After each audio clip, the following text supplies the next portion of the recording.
Welcome to my next class of materials. Chapter का नाम लिखो वापस से, techniques of material control.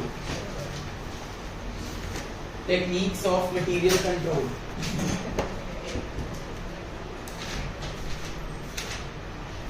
Topic number 1, level setting. Topic number 1 is level setting.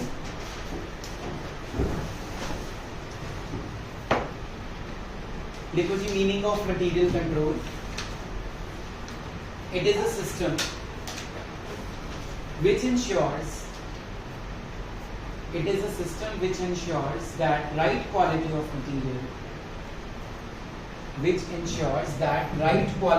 material is available. Right quality of Material is available in the right quantity.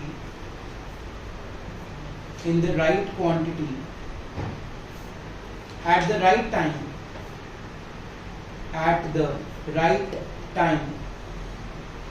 with right amount of investment.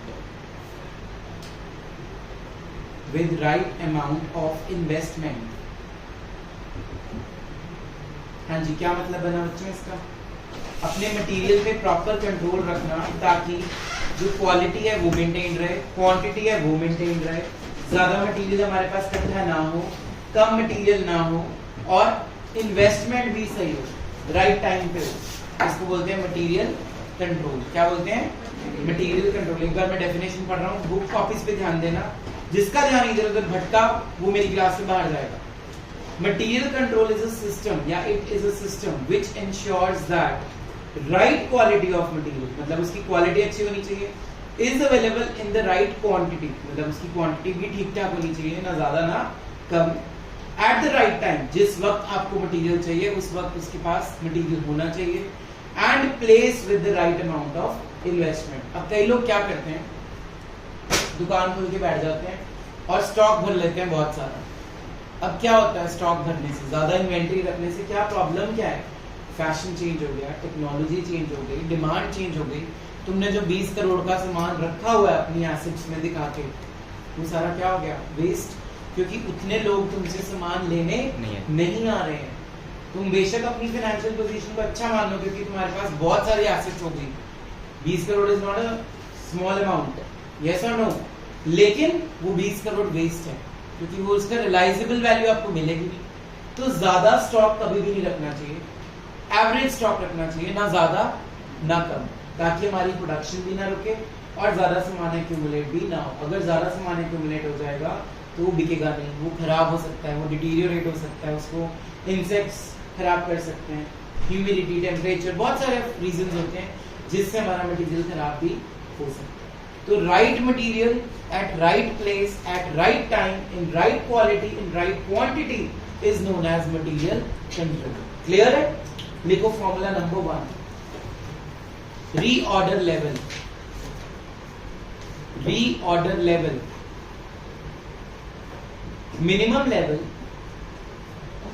minimum level plus bracket start normal consumption into normal reorder period. Minimum level plus bracket start normal consumption into normal reorder period, bracket close. अब देखो formula किस चीज का है? Reorder level. What is reorder? दोबारा order करने का level. मान लो मैं एक फैक्ट्री हूं, मेरे पास 20 करोड़ का इन्वेंटरी पड़ा है, मटेरियल्स पड़े हैं, मुझे दोबारा से नया मटेरियल कब ऑर्डर करना है उसका फॉर्मूला है रीऑर्डर। जैसे तुम करते हो rechecking of exam, similarly reorder means placing the order second time, third time, fourth time consecutively. क्या फॉर्मूला है? Minimum level. What is minimum? कि इतना मिनिमम हमें अपनी स्टोर में रखना चाहिए। अच्छा, ये मिनिमम लेवल क्यों डिसाइड किया हुआ है हमने? अगर हम ये लेवल डिसाइड नहीं करेंगे और कल को शॉर्टेज हो गई तो हमारे जो वर्कर्स हैं वो क्या हो जाएंगे? आइडल। वो कहेंगे सामान ही नहीं है, हम बनाए क्या? तो मिनिमम लेवल बेसिकली मींस कितना अमाउंट हमारे पास स्टॉक का होना चाहिए। समझ आया फॉर्मूला? क्या किस चीज का फॉर्मूला है? रीऑर्डर लेवल का फॉर्मूला है। क्या कहता है वो? मिनिमम लेवल प्लस ब्रैकेट में क्या लिखा है हमने, नॉर्मल कंजम्पशन। नॉर्मल कंजम्पशन जितना हम नॉर्मली कंज्यूम करते हैं multiplied by normal reorder period. Reorder period weeks में भी हो सकता है, मंथ्स में भी हो सकता है, डेज में भी हो सकता है। ठीक है, चले आगे। इसी का second formula, reorder level formula number 2। Reorder level formula number 2 लिखो जी, is equals to maximum consumption into maximum reorder period. Maximum consumption into maximum reorder period. Danish, अगर मैं आपको बोलूं कि कंपनी का रीऑर्डर पीरियड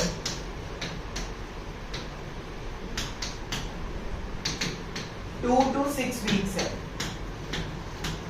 मैंने आपको क्वेश्चन में क्या दे दिया, रीऑर्डर पीरियड 2 to 6 वीक्स है, तो इसमें मिनिमम कौन सा है, मैक्सिमम कौन सा है? 2 और 6। Common sense. मिनिमम रीऑर्डर क्या है, 2 वीक्स, मैक्सिमम क्या है, 6। क्या आपको क्वेश्चन में गिवन है, ठीक है। Okay, third formula of the same thing, formula number 3 of reorder level. लिखो जी formula, minimum level plus consumption during lead time. Minimum level plus consumption during lead time. What is lead time?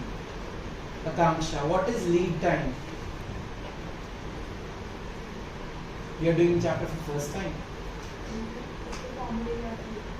Lead time ऊपर मिल सकता, जैसे मान लो आज date है 29 सितंबर, मैंने आज ऑर्डर प्लेस किया, दानिश की कंपनी को फोन किया, मुझे 5 यूनिट्स भिजवा दो। कोलकाता में रहता है वो, नेक्स्ट डे आ जाएंगे? नहीं, it will take some days. तो the time in between placing the order and receiving the order is what time? Lead time. Lead time. लिखो definition. What is lead time? Time lag between placing the order and receiving the order. Time lag between placing the order and receiving the order.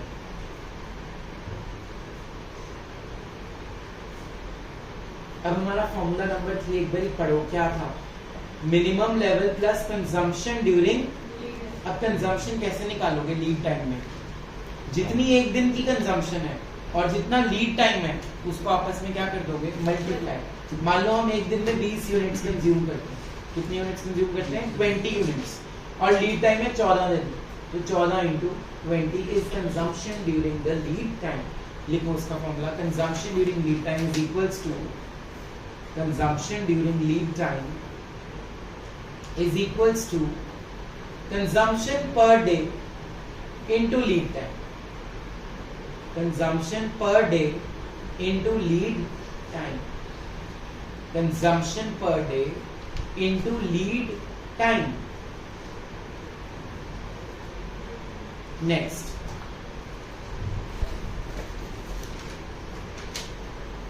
Minimum level का formula.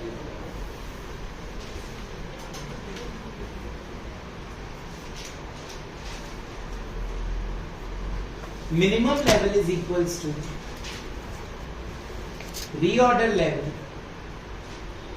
Gurpreet खड़े होना, पहला formula क्या लिखा था हमने, पढ़ना उसको। Reorder level is equals to minimum level plus normal consumption into normal reorder. इसी में से मिनिमम लेवल का फॉर्मूला बना रहे हैं हम। इज इक्वल्स टू के उधर भेज दे उसको और उसको उधर ले आओ। रीऑर्डर लेवल प्लस की जगह क्या लगा देगी, minus. Very good, bracket start, multiply किसको करना है, normal consumption into normal reorder. बस वो उधर चला गया, इज इक्वल्स टू के, तो प्लस की जगह साइन कौन सा आ गया, लिख लो plus. Very good, good, sit down, you are attended.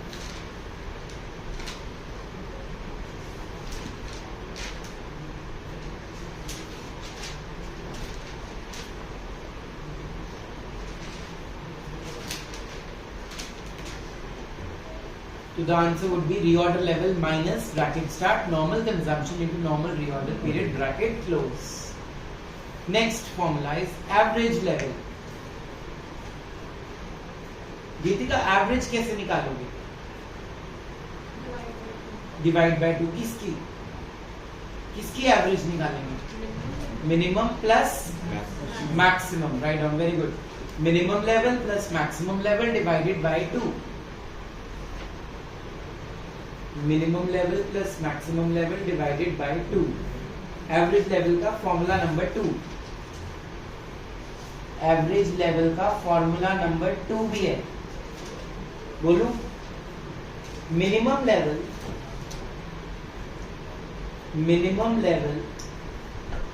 Plus half of reorder quantity, half of reorder quantity.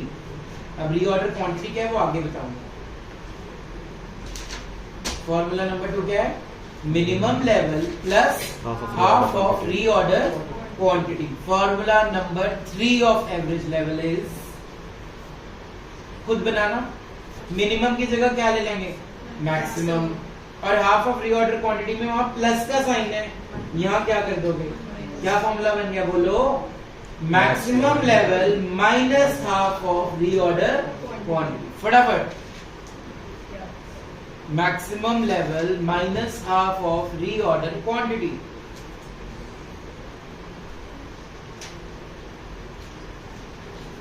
अब निकालते हैं maximum level. Next formula is maximum level.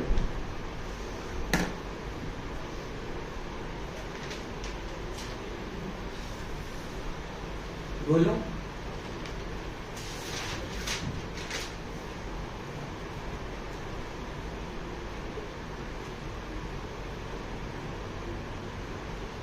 लिखिएगा, बोलो। Maximum level is equals to, maximum level is equals to reorder level plus, हाँ जी क्या बोला आपने? Reorder level plus, very good, reorder quantity. आगे बनाओ।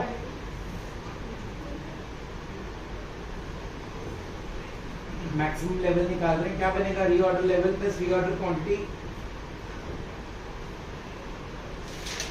Minus bracket start minimum consumption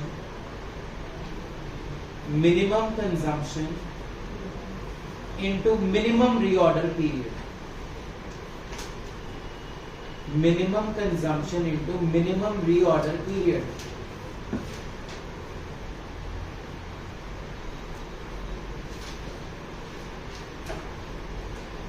क्या फॉर्मूला लिखा है एक बार चेक करना। Reorder level plus reorder quantity minus bracket start minimum consumption into minimum reorder period. सबने ये लिखा है। नेक्स्ट टॉपिक, तो आपकी गोडाउन में 100 यूनिट मिनिमम रखने हैं। कितने रखने हैं?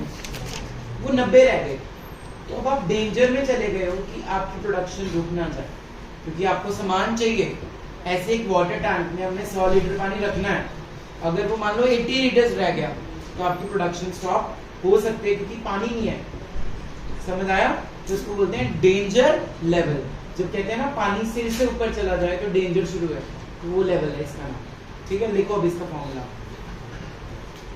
Average consumption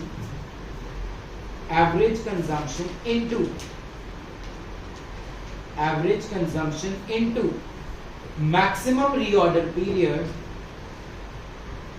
maximum reorder period for emergency purchases। Average consumption into maximum reorder period for emergency purchases। अब जब डेंजर लेवल होएगा ना तो इमरजेंसी में तुम्हें सामान खरीदना पड़ सकता है, इसीलिए इसमें हम ये यूज कर रहे हैं maximum reorder period for emergency purchases. Last formula of the chapter, reorder quantity.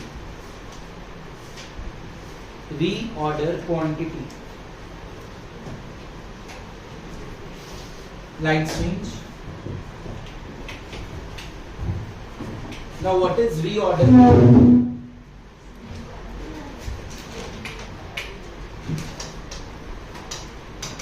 Reorder order quantity को हम इकोनॉमिक्स लैंग्वेज में बोलते हैं economic order quantity. Economic order quantity, इसका फॉर्मूला होता है √2CO/I। 2 is 2, C is annual consumption। C का मतलब क्या है? O is ordering cost and I means carrying cost। पहले समझ लो कंसेप्ट को, बाद में नोट डाउन करना, क्योंकि ये कंसेप्ट सेमेस्टर 4, 5 दोनों में आएगा, किसी और सब्जेक्ट में प्रैक्टिकल में, तो ये सारा चैप्टर उसमें यूज हो जाएगा। ठीक है, पहले तो रीऑर्डर क्वांटिटी का मतलब या इकोनॉमिक ऑर्डर क्वांटिटी का मतलब समझो। मैं एक मैन्युफैक्चरर हूँ, मैंने गुड्स लेने हैं, रॉ मटेरियल लेना है, तो मैंने प्रणव को फोन किया भी मुझे इतना सामान चाहिए। प्रणव कहता अगर आप इतना सामान लोगे ना तो हम आपको डिस्काउंट देंगे। फिर मैंने कृतिका को फोन किया, वो कहती मैं इतना डिस्काउंट दूंगी। फिर मैंने गीतिका को फोन किया, वो कहती मैं इतना डिस्काउंट दूंगी। सिर्फ डिस्काउंट देख के हम डिसीजन नहीं ले सकते कि ये बंदा सही है, इससे खरीद लो। हमें ये भी देखना पड़ेगा ऑर्डरिंग कॉस्ट कितनी है। ऑर्डरिंग कॉस्ट का मतलब होता है जब आप एक ऑर्डर प्लेस करते हो, जब वो ऑर्डर आपके फैक्ट्री तक पहुंचेगा उसकी ट्रांसपोर्टेशन कॉस्ट कितनी होगी।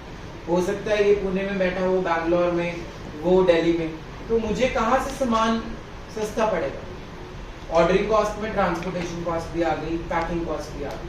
ठीक है, कैरिंग कॉस्ट होता है, उसको कैरी करने के ऊपर जितने टैक्सेस वगैरह लग रहे हैं, इन्वेंट्री कॉस्ट होगी जो हमारी, सारे खर्चे हो गए। तो तीनों कॉस्ट को कंपेयर करेंगे, total purchase price, second ordering cost, third carrying cost. फिर मुझे जिसका सामान लगेगा रीजनेबल है, सस्ता है, मैं उस सप्लायर को फोन करके अपना ऑर्डर प्लेस कर दूंगा। इसको बोलते हैं economic order quantity. Economic means economy wise, सस्ता, cheap and best, and order means order place करना, क्वांटिटी मींस कितनी क्वांटिटी आप प्लेस करोगे। तो इसका फॉर्मूला क्या है, √2 मैथ्स C एनुअल कंजम्पशन, एक साल में तुम्हें कितने यूनिट्स चाहिए।